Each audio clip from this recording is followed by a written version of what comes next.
Today we're going to learn how to do the diamond honeycomb stitch, which leaves an elevated pattern on your work. Let's learn how. When I first start a pattern, I usually read the directions so that I know what I'm doing with the pattern. This one here, you'll see immediately that it's a 12-row pattern, and that's what you're going to repeat. You see here that there's 12 rows, but what happens is after 6 rows the pattern kind of repeats itself, and I'm going to show you why. This is the first section, rows 1 through 6, and you get the upside down V pulled up, and I'll explain the directions. Rows 6 through 12 produce that part of the V, and now you have the diamond. Because there's a half drop, and by that I mean that if we had repeated the same rows 1 through 6 every single time, it would look like this. They wouldn't connect. The design wouldn't. It'd be more chevron, and really the pattern would be just rows 1 through 6. But a half drop means that you move the pattern over by half a repeat, and now you're getting a totally different look. And that's why you need the second half of the pattern.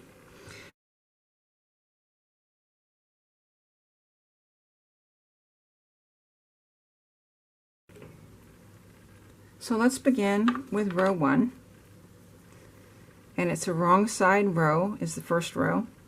You're going to knit 1, and now I'll explain what it means to slip 3 with yarn in back.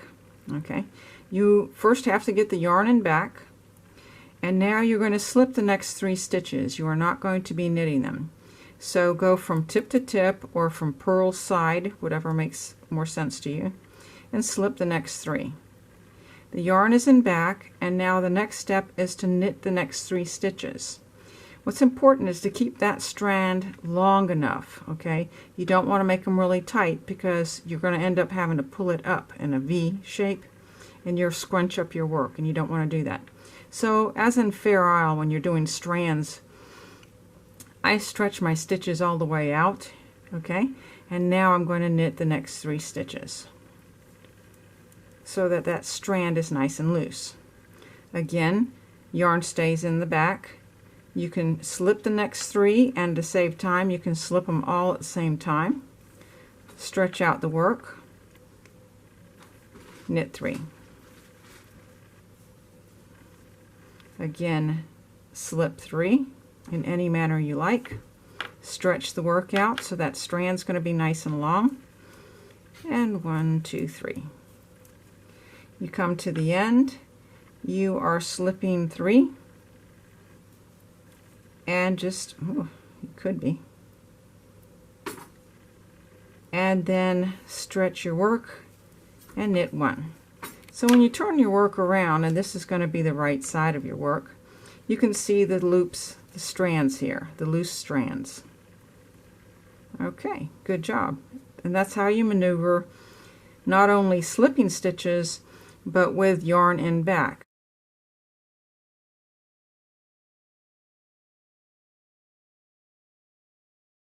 Now, as with everything, if you can do that while you're knitting, you can do it while you're purling too. So next row is at purl 1. Get that out of the way. And now it says slip 3 with yarn in front. W-Y-I-F. Alright, so my yarn is in the front anyway because I'm purling, and I'm going to slip 3. And you'll see that these are the same 3 I slipped in the last row. And these are the same ones that got knitted last row, and this time we're going to purl 3. Again, slip 3. You can do it one at a time if it makes you feel better.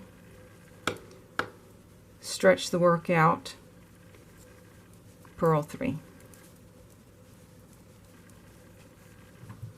Again, slip 3. Stitches, stretch out your work, purl 3, and you're going to end up your row with a slip 3 with yarn in front and purl 1. The next 3 rows of the pattern are just going to be purl 1 row, knit 1 row, and purl 1 row, and I'll skip that part so that we get straight to the last maneuver, which is the under the loose strands you knit 1. Okay, that's the last row of just plain knitting and purling, and when you turn it back to the right side of your row, you'll see that you've got those 2 loose strands sitting here, okay, and that's going to end up being your next inverted V pattern on your design, like that, when it'll complete that honeycomb diamond.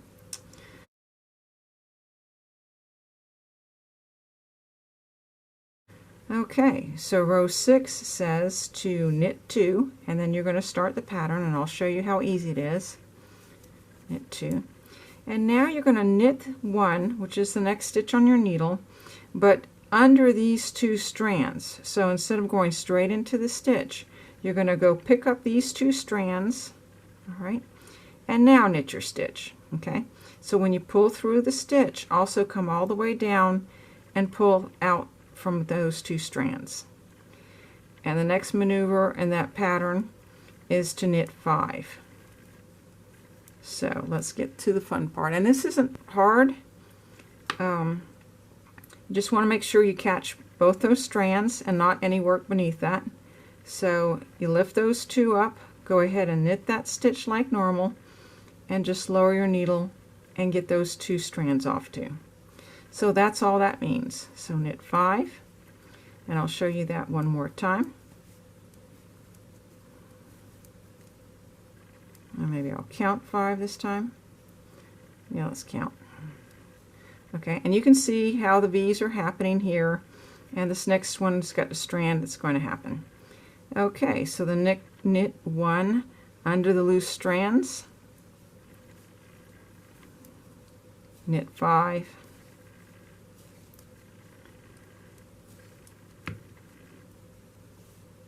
for some reason I refuse to count.